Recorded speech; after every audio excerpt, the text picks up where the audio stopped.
And we continue our look at the challenges facing local health authorities in the various parishes, focusing on St. Thomas. Low vaccination rates, misinformation, and lack of sufficient sources are the key problems plaguing the Eastern Parish. Shemela Pullen has our report.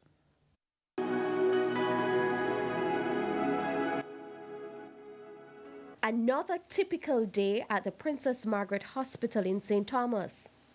This is a Type C facility.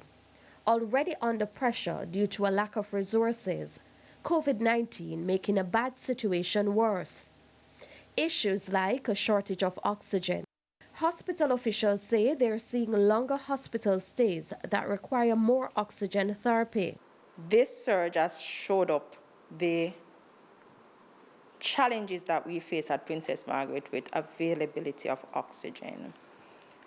At the hospital, there are just 2 areas that are presently piped with this medical gas. And so what this means for us is that we have to do daily pickup, daily delivery from IGL. There were days when the medical team had to make those hard decisions. There are 3 areas dedicated to treat COVID-19 patients at the hospital.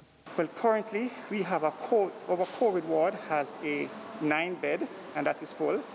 We recently opened a respiratory ward which has 19 patients, and that is currently full. That is 28 patients.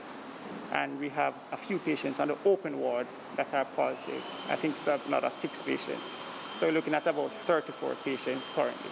All the COVID patients that we have now that are hospitalized are unvaccinated.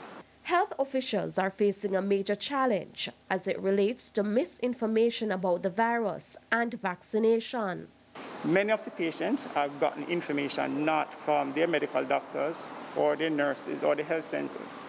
They have gotten it from social media. Even for some persons on our compound, we have to be pulling tooth.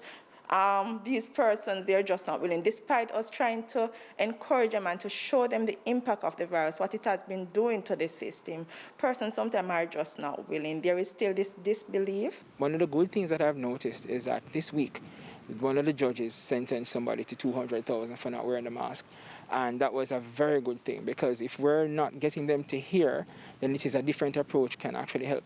That's not typically the approach of health, because we're more participatory, but it would help. Despite the resistance, medical officials say they will continue public education and the importance of vaccination because they're hopeful someday the citizens will change their habits. Reporting from Morant Bay in St. Thomas, I'm Shemela Pullen for TVJ News.